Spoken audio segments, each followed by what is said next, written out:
T-Mobile servers were breached and now consumers are concerned. Hi, everybody. Karen Roby here for TechRepublic. Lance Whitney is joining me. Lance is with TechRepublic, of course, to talk a little bit more about this. Lance, what exactly happened? Sure, Karen. So T-Mobile was hit by a major data breach, a major cyber attack that exposed a lot of information for millions of customers. It actually hit almost 50 million people at this point. And just to get the details correct, what happened was that there was a data breach, and the bad guys were able to capture the first and last names, dates of birth, social security numbers, and driver's license numbers for almost 8 million T-Mobile postpaid customers and more than 40 million former or potential customers. Beyond that, the data breach also compromised the names, the phone numbers, and the account pins for around 850,000 active prepaid customers. So we're talking definitely a major data breach here. And unfortunately, this is hardly the first time that T-Mobile has been compromised this way. That there have been data breaches over the past several years of this company, but this is probably one of the worst that have hit T-Mobile in recent years. So in response to the breach, T-Mobile, of course, apologized as these companies always do, and promised not to let it happen again. It's as far as trying to help the people whose data was leaked in the breach.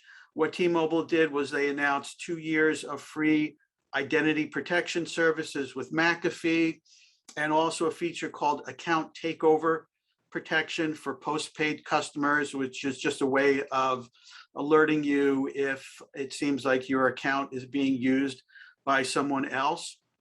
The problem here is that a lot of this data quickly found itself on the dark web. There was someone who took credit for the data breach. Actually, more than a couple of people said that they were involved in the breach, but there was one specific person who said he was responsible for hacking into T-Mobile servers and stealing the information. He seemed to be kind of proud of doing that, as many of these people are.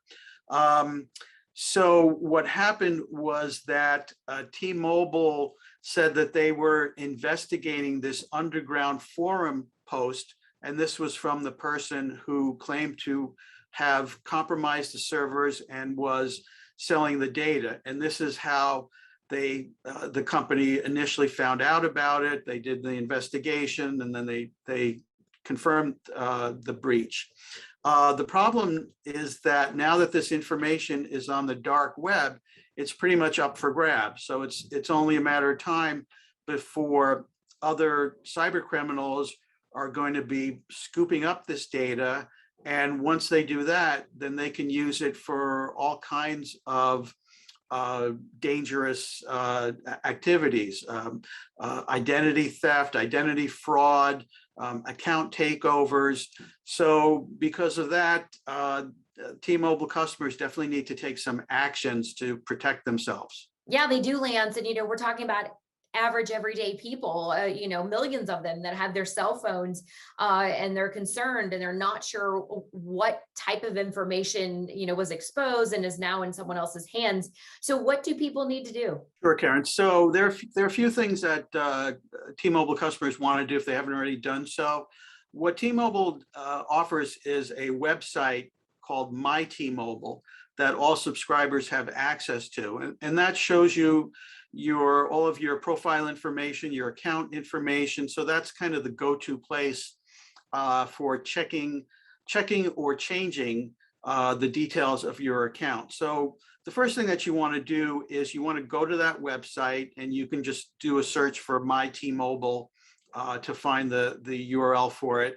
The first thing that you want to do certainly is change your T-Mobile password. So there's an option there where you can enter your current password, and then you can create a new password. And as always, when you do that, you want to make sure that you are devising a unique and strong password, not one that is easy for the bad guys to crack. The next thing that you want to do is that T-Mobile also offers each account a PIN.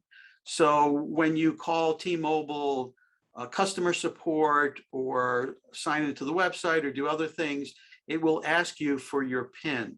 And being that the PIN was one piece of data that was compromised in the data breach, you certainly, all T-Mobile customers should certainly change their PIN. So you want to change the current PIN to another numerical PIN.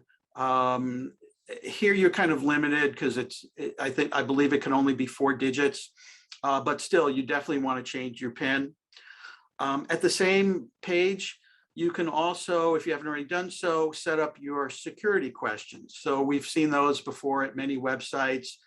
You have a set of security questions, usually 3 or so, that you can set up in case you forget your password, or just as an alternate means of verifying your identity.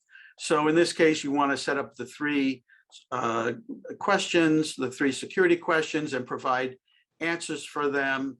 And again, here you want to try to choose questions that may not be so obvious for someone to guess. And then the final thing that you want to do here is T-Mobile does fortunately also offer 2-step verification. So when you log into your account, you'll be asked to authenticate it or verify it through a secondary means, usually a text message to your phone or some similar process. So you definitely want to set that up if you haven't already done so. And T-Mobile does give you a couple of options here. You can do a text message to your phone. I kind of like using an authenticator app. So there are different types of authenticator apps that are available for free for both iOS and Android. You have Google Authenticator, Microsoft Authenticator.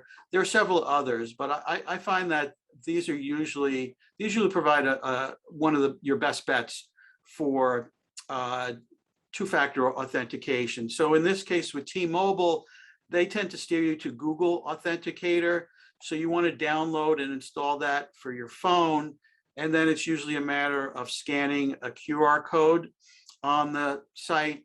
And then it gives you a code that you have to enter into the website in order to verify your identity. So that's really your best bet at this point. So again, change your password, change your PIN, set up your security questions and answers, and then finally set up 2-step verification. And you can't do much about data breaches affecting these companies, but you certainly can do these things, perform these actions to protect yourself and try to ensure that your personal information doesn't get into the wrong hands.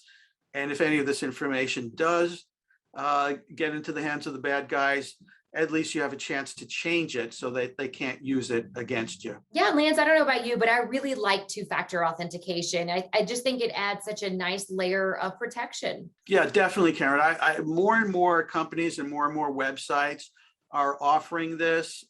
So, this definitely goes beyond T-Mobile. You want to try to do some research or some checking around for all of your online accounts, or as many as you can. See if the company offers 2-factor authentication or two-step verification. Either way, it's definitely a good option to take advantage of it, so that even if your password gets into the wrong hands, the criminal can't access your account without that secondary form of verification. So it's definitely one of the best things that you can do to try to protect your account, your identity, and your information. Yeah, and peace of mind, if anything. Lance, thanks for being here with me today. For much more on T-Mobile's breach and what you need to know to keep yourself safe, make sure you check us out on TechRepublic. Thanks for watching.